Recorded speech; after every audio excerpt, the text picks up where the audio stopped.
ورحمة الله وبركاته.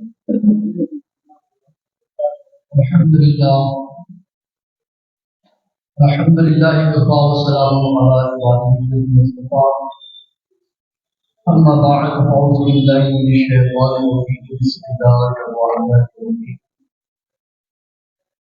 وما أصابكم من مصيبة وبما كسبت أيديكم صدق الله العظيم وصدق رسوله النبي الأمين الكريم ونحن على ذلك لمن الشاهدين والشاكرين والذاكرين والحمد لله رب العالمين.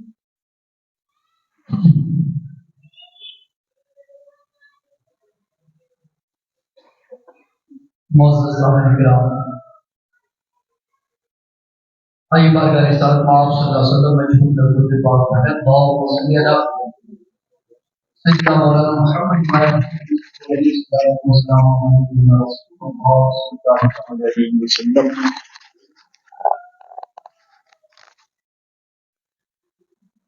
میں نے جس آیت کریمہ کی تلاوت کا شرف حاصل کیا ہے، اللہ رب العزت ارشاد فرماتا ہے وَمَا أَصَابَكُم مِّن مُّصِيبَةٍ فَبِمَا كَسَبَتْ أَيْدِيكُم. تمہیں جو مصیبت پہنچتی ہے یہ تمہاری ہاتھوں کا کیا دھرا ہے. ایسا نہیں ہے کہ تمہارا رب یہ چاہتا ہے کہ وہ تم کو کسی مصیبت میں مبتلا کرے، مشقت میں مبتلا کرے، پریشانی میں مبتلا کرے، تمہیں کسی تکلیف میں مبتلا کرے. بس تمہارے کرتوت ہی ایسے ہیں، تمہارے افعال ہی ایسے ہیں، تمہارا عمل ہی ایسا ہے کہ تمہارے عمل کے پاداش میں، تمہارے عمل کی وجہ سے یہ مکروہ حالات سے تمہیں دوچار ہونا پڑتا ہے. تو جو کچھ بھی تمہیں مصیبتیں پہنچتی ہے یہ تمہارے ہی ہاتھوں کا کیا دھرا ہے. ایک سادہ سا مفہوم آپ حضرات کے سامنے. حضرات محترم، اگر میں آپ حضرات سے پوچھوں کیا آپ نہیں چاہتے ہیں کہ اللہ تبارک و تعالی آپ سے راضی ہو جائے، تو یقیناً ہر کوئی یہ کہے گا کہ بے شک ہم چاہتے ہیں کہ اللہ رب العزت ہم سے راضی ہو جائے. کون ایسا بندہ ہوگا جو یہ کہے گا کہ نہیں ہم نہیں چاہتے کہ اللہ ہم سے راضی ہو جائے؟ کبھی تو چاہتا ہے کہ اللہ ہم سے راضی ہو جائے. اگر میں پوچھوں کیا آپ چاہتے ہیں کہ اللہ تبارک و تعالی آپ سے ناراض ہو جائے، تو آپ کہیں گے بالکل ہم یہ نہیں چاہتے کہ ہمارا رب ہم سے ناراض ہو جائے. تو میرے دوستو، پھر اس کی رضا، اس کی ناراضگی کن باتوں میں ہے اس کا جاننا ضروری ہے. جب ہمیں پتا چلے گا کہ اس بات سے اللہ راضی ہوتا ہے تو وہ کام ہم کریں گے انشاءاللہ. جب ہمیں معلوم ہوگا کہ اس کام سے اللہ ناراض ہوتا ہے تو اس سے بچنے کی کوشش کریں گے انشاءاللہ. تو یہ دونوں چیزیں ہمارے لیے جاننا بہت ضروری ہے. ایک یہ کہ اللہ کی رضا کہاں ہے، دوسری چیز یہ ہے کہ اللہ کن باتوں سے ناراض ہوتا ہے. تو سنیے، حدیث پاک میں ہے، اللہ کے رسول صلی اللہ تعالی علیہ وسلم ارشاد فرماتے ہیں کہ اللہ تبارک و تعالی نے تین چیزوں کو تین چیزوں میں چھپا کر رکھا ہے.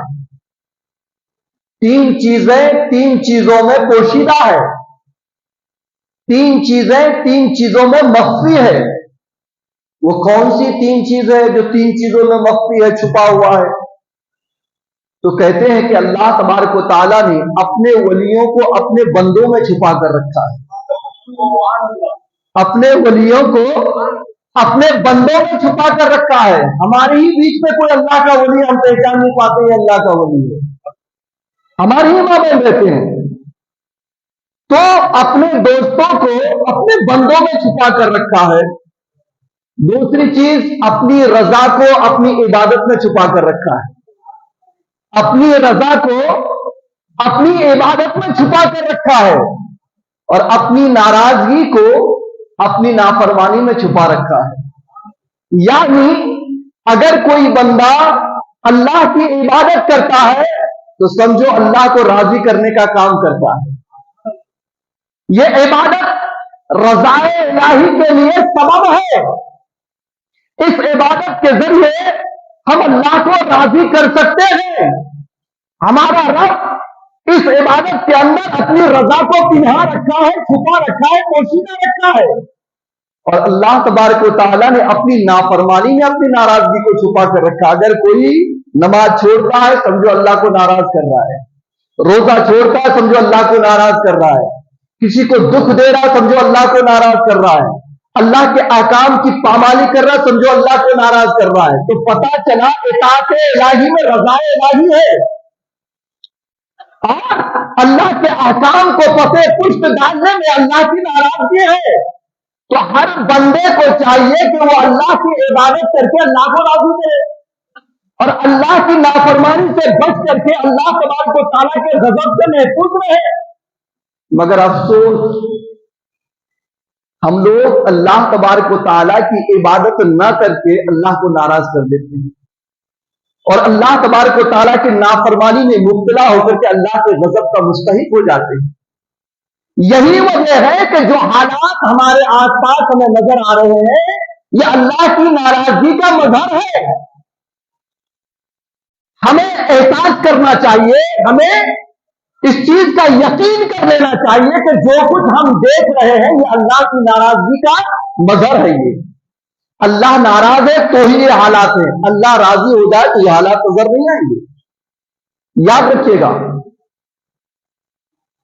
ہم نے جو حالات ماضی قریب میں دیکھے ہیں دنیا بننے سے لے کر کے اب تک وہ حالات دنیا نے نہیں دیکھا تھا. کورونا وائرس آپ نے دیکھا, کورونا وائرس میں جو ہاہاکار مچا, جو تباہی مچی, جو حالات ہمارے سامنے نظر آئے دنیا بننے سے لے کر کے کورونا وائرس کے ٹائم تک 2019 20 21 تک یہ حالات دنیا میں کبھی نہیں آئے. جب سے خانے کعبہ کی تعمیر ہوئی اس کے طواف میں کبھی کمی نہیں ہوا, ہمیشہ طواف ہوا. مگر کورونا وائرس کے ٹائم میں طواف بند کر دیا گیا. بند ہوا کہ نہیں؟ ایسا کبھی نہیں ہوا تھا. جب سے دنیا بنی ہے اور اب تک کبھی ایسا نہیں ہوا کہ مسجد پر تالے مارے گئے کوئی مسجد میں گھس نہیں سکتا ہے. ہوا تھا کیا؟ کورونا وائرس میں ہوا کہ نہیں مسجد میں مت گھسو, تم لوگوں کو نماز پڑھنے نہیں دی جائے گی, جو پڑھے گا تو اس کے اوپر کیس درج ہوگا. ٹھیک ہے, شریعت یہ کہتی ہے, ہمارا دین یہ بتاتا ہے کہ ایک دوسرے سے مل کر رہو, جڑ کر رہو, مصافحہ کرو, معانقہ کرو, مل کر رہو, ربط رکھو. مگر کورونا وائرس میں ڈسٹینس کر دیا گیا, نہیں دور رہو ایک دوسرے سے. کبھی ایسا ہوا تھا؟ نہیں ہوا تھا. یہ کورونا وائرس میں ہوا تو ہمیں نماز سے روکا گیا. عید پڑھنے کے لیے لوگ ترس گئے, جمعہ پڑھنے کے لیے لوگ ترس گئے, نمازوں کے لیے مسجد میں جا نہ پائے, خانے کعبہ کا طواف ہو نہ پایا.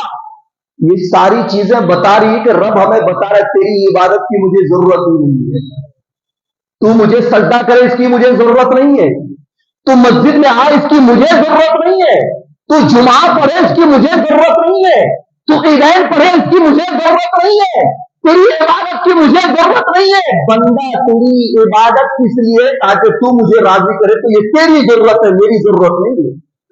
یہ تو تیری ضرورت ہے کہ مجھے راضی کرنا چاہتے ہو تو اس راستے پر چلنا پڑے گا.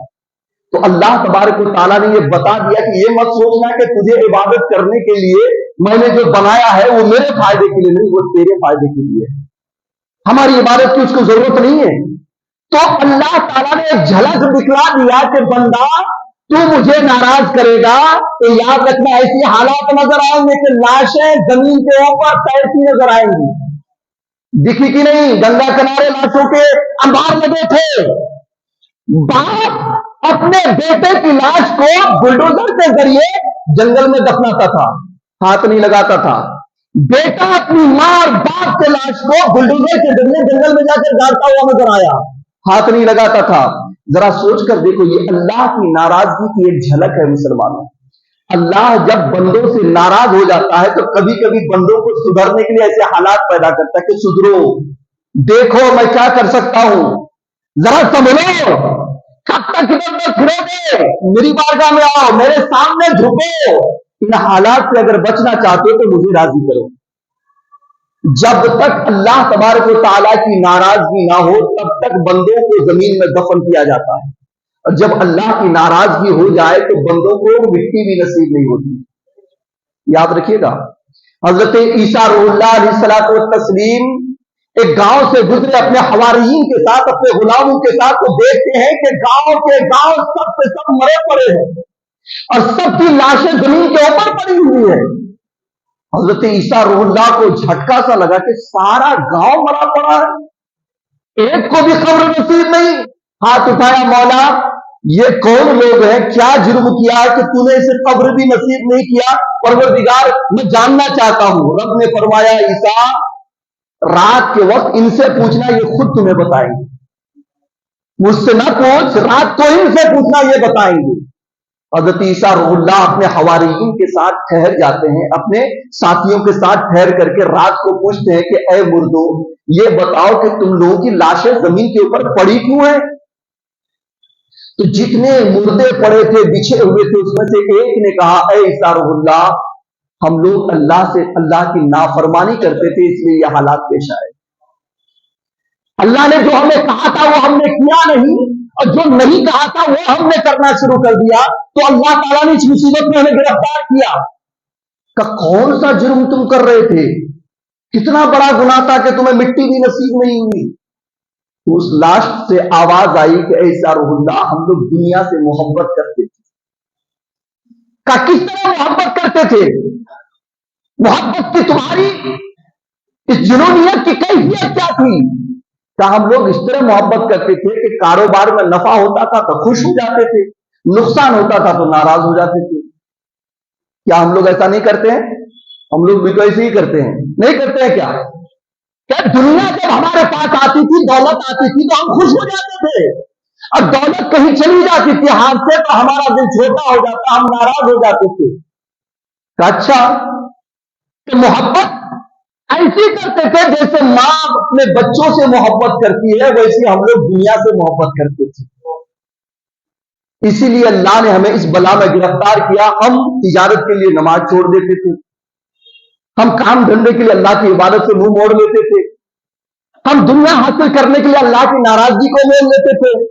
اسی وجہ سے اللہ نے پورے گاؤں کے گاؤں کو موت دے دی، ہم پڑے ہوئے، ہمیں قبر نصیب نہیں ہوئی۔ تو عیسیٰ روح اللہ نے پوچھا کہ اتنی ساری لاشیں یہاں پر پڑی ہوئی ہے، کوئی جواب نہیں دیتے، ایک بھی لاش سے آواز نہیں آ رہی، تو ہی صرف کیوں جواب دے رہا ہے؟ کہ عیسیٰ روح اللہ میں ان لوگوں کے بیچ میں رہتا ضرور تھا، مگر میں ان لوگوں کی طرف برا کام نہیں کرتا تھا، میں عبادت کرتا تھا، ریاضت کرتا تھا، اللہ کے احکامات پر عمل کرتا تھا۔ تو پھر بس جب عذاب آیا تو ان کے بیچ میں تھا تو میں بھی لپیٹے میں آ گیا۔ تو کہا یہ لوگ کیوں نہیں جواب دیتے؟ کہ ان کے منہ میں فرشتوں نے آگ کا لگام لگا رکھا ہے، اس لیے ہل نہیں سکتے، بول نہیں سکتے۔ کہ تیرا کیا حال ہے کہ مجھے جہنم کے کنارے کھڑا کر دیا ہے، اب مجھے سمجھ میں نہیں آ رہا کہ جہنم میں ڈھکیل دیا جائے گا کہ میں بچ جاؤں گا۔ عیسیٰ روح اللہ نے جب یہ سنا تو اپنے حواریین کو روتے ہوئے کہا، آنسو بہاتے ہوئے کہ اے میرے حواریین، اے میرے دوستو، جو کی روٹی نمک میں مکس کر کے کھا لینا، پھٹا پرانا کپڑا پہن لینا اور کوڑے کے ڈھیر پر سو جانا، یہ دنیا اور آخرت کے لیے بہت اچھا ہے کہ نہ کچھ ہوگا نہ اللہ کو جواب دیں گے، اور ہوگا اپنے پاس وہاں جواب دینا پڑے گا، ایک ایک پائی کا حساب دینا پڑے گا۔ اور دیکھو حالات یہ دنیا حاصل کرنے والوں کے لیے عبرت ہے کہ سب کے سب مرے پڑے ہیں، ان کے حالات ایسے ہو گئے ہیں کہ انہیں مٹی بھی نصیب نہیں ہے۔ تو کورونا وائرس میں بھی یہی منظر تھا، لوگ مرے پڑے تھے، کوئی گنگا کنارے پڑا ہوا تھا، کوئی جنگل میں پڑا ہوا تھا، کوئی کدھر پڑا ہوا تھا، مسلمانوں کو جلایا جا رہا تھا اور ہندوؤں کو لے جا کر کے گاڑا جا رہا، پتہ نہیں کیسے حالات، افراتفری کا ماحول اپنے اپنوں سے بھاگتا ہوا نظر آ رہا تھا۔ یہ اللہ تبارک و تعالیٰ کی ناراضگی کا مظہر تھا مسلمان۔ اللہ جب ناراض ہوتا ہے تو ایسی مکروہات کا حدیث پاک میں سرکار فرماتے ہیں کہ جب کسی قوم میں کھلا برائی کی جانے لگے تو اس قوم میں اللہ تعالیٰ ایسی بلائیں نازل کرتا ہے کہ اس سے پہلے کبھی وہ بلا نازل نہیں ہوئی تھی۔ تو کورونا وائرس کا جو ماحول تھا اس سے پہلے کبھی ایسا نہیں ہوا تھا کہ مسجدوں میں نمازیوں کو جانے نہ دیا جائے، کہ مخانے کعبہ کا طواف نہ کیا جائے، کبھی ایسے حالات پیدا نہیں ہوئے تھے کہ لوگوں میں دوریاں قائم کرنے کے لیے قانون بنا دیا جائے، یہ قانون کا بنا دیا جانا، مسجدوں میں آنے سے روک دیا جانا، خانے کعبہ کا طواف نہ ہونا، یہ بتا رہا تھا کہ اللہ تبارک و تعالیٰ نے ہماری برائیوں سے اپنی ناراضگی کا اظہار فرمایا۔ برائیاں کھلم کھلا نہیں ہو رہی ہے، हमारी माँ और बहनें बेपर्दा होकर बाजारों में जाती हैं, ये बुराई नहीं है। हमारे बच्चे क्लब में, नाच गानों में, पिक्चर और फिल्मों में, गैर शरई कामों में डूबे हुए रहते हैं, ये बुराइयां नहीं है। हम सूद खाते हैं, ब्याज, रिश्वत, गबन, चुगलखोरी, गीबत, हसद, कौन सी बुराई जो हमारे अंदर नहीं है? सब खुल्लम खुल्ला हो रहा है और फैशनेबल अंदाज में हो रहा है, इतना सजा धजा के हो रहा है, लगता है कि कोई इबादत कर रहा है। माज़ल्लाह रब्बिल आलमीन, मुसलमानों, यही वो कारण है कि अल्लाह तबारक व तआला अपने गजब का मजहर फरमाता है, इजहार फरमाता है। हमें चाहिए कि हम रिटर्न आए अल्लाह तबारक व तआला की तरफ, हम इबादत में मशगूल हो, अल्लाह की रजा के काम में रहे। अल्लाह ने फरमाया कि मैंने अपनी रजा को अपनी इबादत में, इताअत में पोशीदा रखा है, छुपा रखा है। आप सजदा करोगे, आपको यकीन होना चाहिए कि आपका रब आपसे राजी है, इसीलिए तो सजदा करने की तौफीक दिया है। मुसलमानों, इबादत करके अल्लाह की नाराजगी, इबादत करके अल्लाह तबारक व तआला की रजा हासिल करना और नाफरमानी से बच करके उसकी नाराजगी से बचना, ये हमारे लिए दुनिया में भी जरूरी है और आखिरत के लिए तो बहुत ही जरूरी है। हमको लगता है कि मौलाना दिन भर अगर हम लोग यही इबादत का ख्याल लेके चलेंगे तो दुनियादारी कैसे होगी, खाना पीना ये कैसे होगा? स्टैंडर्ड जिंदगी चाहिए हमें, गुर्बत में हम जिंदगी नहीं गुजार सकते। आपको मैं हदीस पाक सुनाता हूं, यकीनन दिल मचल जाता है सुनने के बाद। सरकार दो आलम सल्लल्लाहु अलैहि वसल्लम हजरत इमरान बिन हसीन से कहते हैं, इमरान, तुमसे मेरे कुछ ताल्लुकात अच्छे हैं, यानी गहरे ताल्लुकात हैं, क्या तुम मेरी बेटी को देखने के लिए जाओगे? मैं फातिमा को देखने के लिए जा रहा हूं। हजरत इमरान बिन हसीन कहते हैं कि या रसूलल्लाह, आप पर मेरी माँ और मेरे बाप सब कुर्बान, क्यों नहीं जाऊंगा? आप कह रहे हैं और मैं नहीं जाऊंगा आपकी बेटी के घर, चलिए चलते हैं। सरकार हजरत इमरान बिन हसीन को लेकर हजरत फातिमा के दरवाजे के बाहर जाते हैं और सलाम करते हैं। अंदर से सलाम का जवाब, दरवाजा खटखटाया, अंदर आओ। क्या कौन है? क्या तुम्हारे अब्बा हैं बेटी। तो सरकार से हजरत फातिमा ने कहा, अब्बा हुजूर आइए, अंदर आइए। तब मेरे साथ मेरा एक सहाबी भी है। क्या कौन? इमरान बिन हसीन। क्या या रसूलल्लाह, फिर तो आप कैसे अंदर आएंगे? क्या क्यों बेटी? क्या अब्बा हुजूर, मैं जिस कपड़े को पहन करके इस वक्त हूं, उस कपड़े से अगर मैं पैर ढकना चाहूं तो सर खुल जाएगा और सर ढकना चाहूं तो पैर खुल जाएगा। इसके सिवा मेरे पास कोई दूसरा कपड़ा नहीं है। एक कपड़ा है और इतने ही कपड़ा है कि मैं गले से नीचे अगर छुपाऊं पांव तक तो सर खुलेगा, और अगर घुटने के सर को छुपाना चाहूं तो घुटने के नीचे खुल जाएगा। एक भी इतना बड़ा कपड़ा नहीं है फातिमा के पास कि हजरत फातिमा रज़ियल्लाहु ताला अन्हा जिसे पहन करके पूरे जिस्म को ढक सके। सरकार फरमाते, बेटी ऐसे ऐसे करके पहन ले, सर भी छुप जाएगा, पांव भी। का बाहुजूद इतना लंबा कपड़ा नहीं है वो कि सर भी छुप जाए और पांव भी छुप जाए। तो सरकार ने अपने कमली मुबारक को अंदर फेंका कि बेटी ये कमली ले, इससे सर छुपा ले और बाकी कपड़े से पैर छुपा ले। क्या ये हमारे लिए इबरत नहीं? क्या इससे हमें सबक नहीं हासिल करना चाहिए? खातून जन्नत हजरत अली मुर्तजा, दामादे मुस्तफा की अहलिया, शेरे बबर हैदर कर्रार की बीवी, जन्नती नौजवानों की मां, सैयदुल अंबिया की बेटी, एक भी पूरा कपड़ा नहीं तो पूरे तन को ढक सके। सरकार अंदर तशरीफ लेके जब कमलिया मुबारक से सर को छुपाया हजरत इमरान और सरकार अंदर गए, तब बेटी क्या हाल है? हजरत फातिमा कहती, अब्बा हुजूर मुझे दोहरी तकलीफ है। क्या बेटी? एक तकलीफ तो ये है कि मैं बीमार हूं, बीमारी से मेरा बदन कमजोर होता जा रहा है। दूसरी तकलीफ है कि मैं अब्बा हुजूर खाया नहीं, घर में कुछ खाने को नहीं, घर का चूल्हा नहीं जला है, घर में कुछ नहीं है खाने के लिए, और मैं ना खाने की वजह से तो कमजोर थी, उस पर बीमारी हो गई, दोहरी तकलीफ है।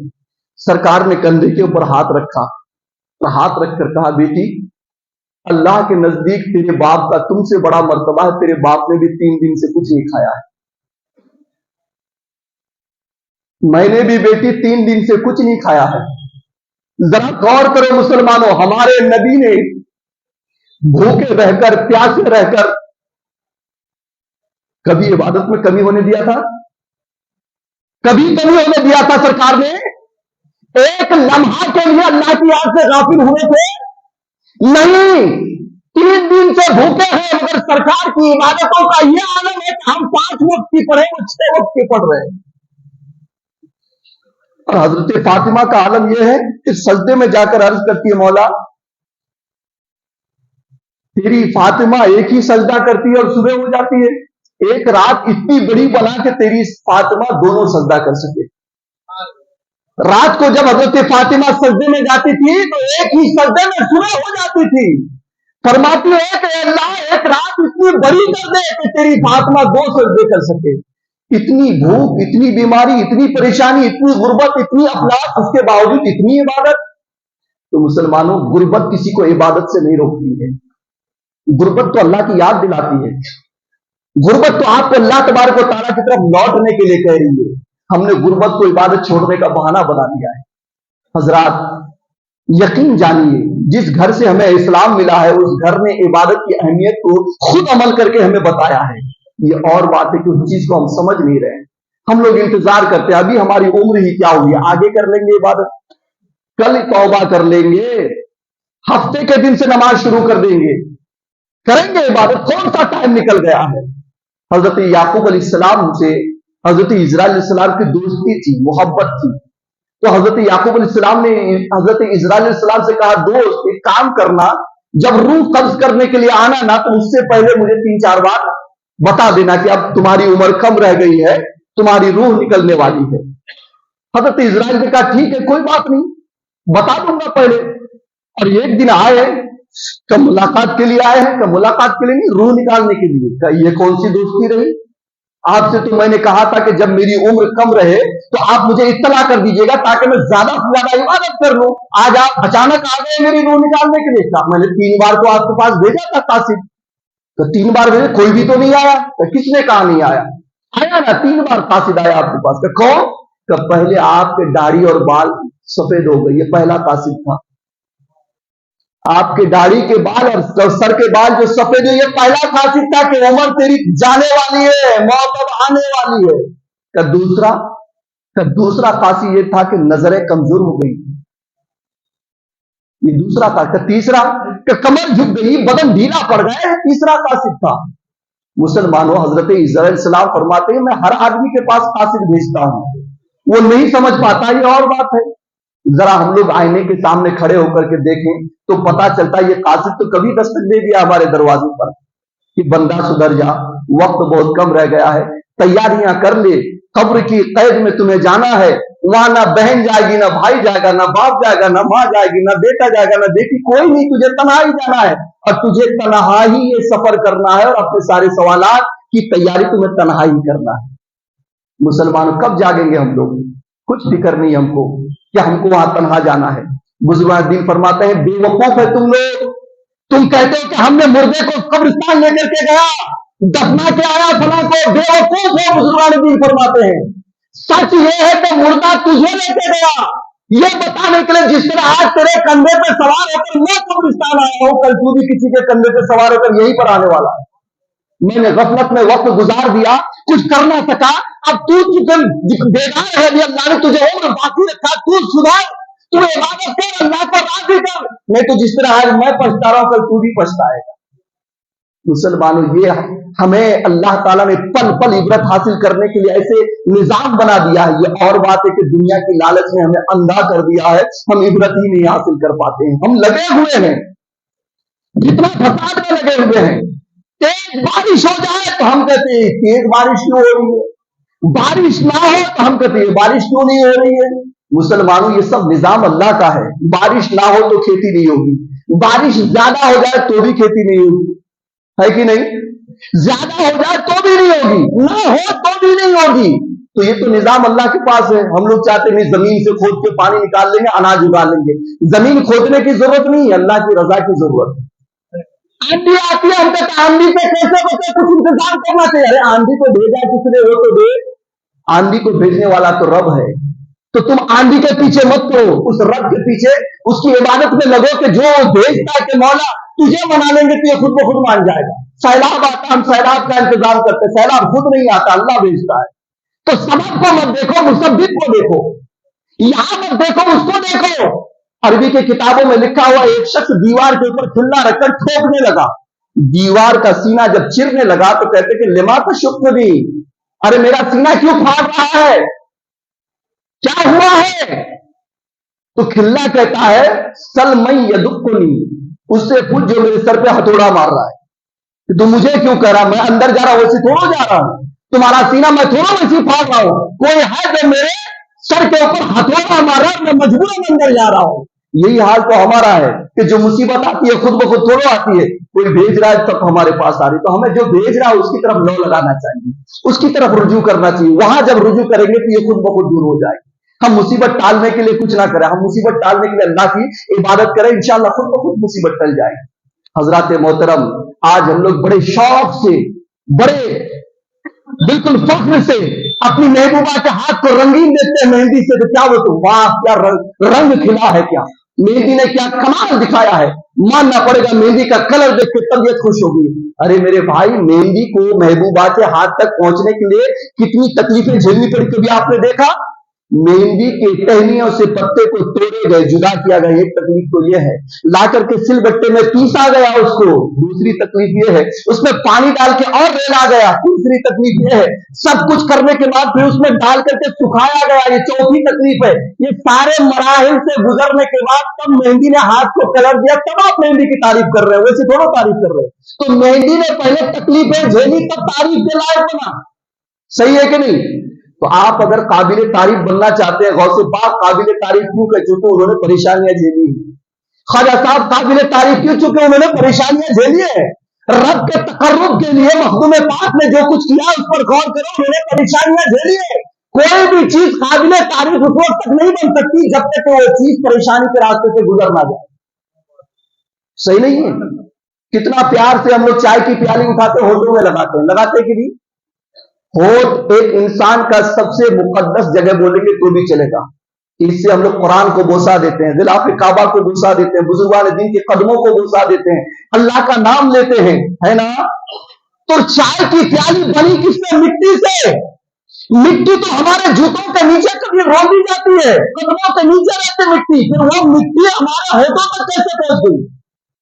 गौर करो, उस मिट्टी को पीसा गया, पानी डाला गया, पीसा गया, पानी डाला गया, सुखाया गया, गीला किया गया, मशीन में डाले, फिर उसकी प्याली बनाई गई, फिर उसको आग में डाला गया, आग में जल करके वो मजबूत बन गई, मजबूत बनने के बाद फिर उसको कलमी की गई, साइकिल किया गया, करने के बाद तब मार्केट में आई, फिर हम खरीद कर लाए, जो पांव के नीचे था वो होठों तक पहुंच गया।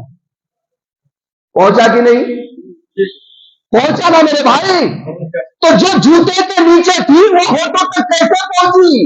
जूते के नीचे से मिट्टी को होठों तक पहुंचने के लिए तकलीफें कितनी हुई वो देखो, पिस जाना ये तकलीफ, पानी डालना ये तकलीफ, फिर सुखाना ये तकलीफ, फिर पिसना ये तकलीफ, फिर उसको गीला करना ये तकलीफ, फिर मशीन में जाना ये तकलीफ, फिर भट्टी में जाना ये तकलीफ, आग में जल करके जब सारे मराहिल को तय कर लेते और इम्तिहान में कामयाबी उसने दे दिया, तब जाकर के वो होठों तक पहुंच गया। पांव के नीचे की चीज हमारे होठों तक, हम लोग इबरत नहीं हासिल करते, एक एक चीज में अल्लाह ने इबरत रखी है। हम लोग कंघी करते हैं, सुबह शाम करते हैं कि नहीं? दाढ़ी में कंघी, बाल में कंघी, हमारे जो जेंटलमैन बच्चे हैं तो ज्यादा कंघी करते हैं, जेब में लेके फिरते हैं, जहां मन करा लगा दिए कंघी, है ना? कंघी बनी किस चीज से? सोने चांदी की थोड़ा, ये तो प्लास्टिक की है। प्लास्टिक की है ना कि लोहे की है? अफसोस आप लोगों को ये भी नहीं मालूम कि प्लास्टिक की है कि लोहे की है। मैं बताता हूं, प्लास्टिक की है, और आपको यकीन ना हो तो घर में जाके देख लीजिएगा, प्लास्टिक की ही है, ठीक है? प्लास्टिक की है ये कंघी, ठीक है? ये प्लास्टिक तो इधर उधर फुटपाथ में, बंगाल बिंगार में इधर उधर पड़ी रहने वाली चीज है ना, ये इंसान के सबसे ऊपर कैसे पहुंच गया? सर के ऊपर, दाढ़ियों में कंघी की पहुंच, वो भी प्लास्टिक की, जो बंगाल में मिलने वाली चीज। हाँ, उसको पूछेंगे तो यही कहेंगे कि पहले मुझे भट्टी में डाल करके पिघलाया गया कढ़ाई में, इतनी तकलीफ मैंने बर्दाश्त किया कि नीचे से आग, कढ़ाई की तपिश, और मैं पिघल कर पानी पानी हो गई, खोलने लगी, फिर मुझे सांचा में डाला गया, सांचा में डालने के बाद मुझे लोहे की किले से वहां पर चीरा गया, ठीक है? ये सारी तकलीफें मैं झेली, झेलने के बाद तब बंगाल की दुनिया से निकल करके तुम्हारे सर के ऊपर पहुंच गए। तो जब तक आप तकलीफें नहीं झेलेंगे, नमाज की तकलीफ झेलिए, आपको खड़ा भी होना है, रुकू भी करना है, सजदा भी करना है, कूद भी करना है, भूखे भी रहना है रमजान में, माल है तो ज़कात भी देना, अल्लाह की राह में खर्चा भी करना है, हज बैतुल्लाह का सफर भी करना है। जब ये सारे मराहिल से आप गुजरेंगे तो अल्लाह तबारक व तआला का मुकर्रब बंदा बन जाएंगे। जैसे पांव के नीचे की मिट्टी लबों तक पहुंच गई, जिस तरीके से भंगार में मिलने वाली, इधर उधर बिकने वाली एक अद्दा सी चीज प्लास्टिक हमारे सर के ऊपर पहुंच गई, जिस तरह डाली से उतर करके पत्ते हमारे हाथों को मारकर काबिल तारीफ बन गई, इसी तरीके से जब बंदा एक गरीब हो, यतीम हो, मिस्कीन हो, चाहे वो समाज का रहने वाला कितना ही कम तबके का इंसान क्यों ना हो, जब वो अल्लाह की इबादत कर लेता है तो अल्लाह का मुकर्रब बन जाता है, अल्लाह की निगाह रहमत में वो हीरो बन जाता है। हजरात मोहतरम, बस यही अपील है। आप सोचेंगे कि मौलाना तो बिल्कुल टांग पकड़ के रखे हैं, इबादत करो इबादत करो इबादत करो, बस यही पकड़ कर रखे हैं, कोई टॉपिक ही नहीं चेंज कर रहे। टॉपिक चेंज करेंगे इंशाअल्लाह अगले जुमा से। मैं तो सिर्फ एक इमाम होने के नाते चाहता मेरे सारे ही मुक्तदी नमाजी बन जाए, ये मेरी तमन्ना है, जाती तमन्ना, सारे मुक्तदी नमाजी बन जाए, ये मेरी ख्वाहिश रहती है एक इमाम होने के नाते। कल अल्लाह ताला मैदान हश्र में मुझसे पूछेगा, तुझे जब कमरुद्दीन मस्जिद में खड़ा किया गया था तो लोगों को सुधारने के लिए क्या किया था? ठीक है, तो मैं अपना जवाब तैयार कर रहा हूं। आप नाराज होंगे तो ये आपकी मर्जी की बात है, वरना अल्हम्दुलिल्लाह मैं खुलूस कल्ब के साथ चाहता हूं मेरे सारे मुक्तदी दीन के दायरे में आ जाए, सभी नमाजी बन जाए, सभी नेक बन जाए, सभी परहेजगार बन जाए, ये मेरी दिली ख्वाहिश है। इंशाअल्लाह अज़ीज मैं ये अहद करता हूं कि जब तक मैं आपके पास हूं मैं इसी तरीके से आपको जो है रहनुमाई करता रहूंगा। अल्लाह तबारक व तआला मेरी दावत आपको कबूल करने की तौफीक अता फरमाए। अब एक खास बात आप हजरात तक मैं पहुंचाऊं।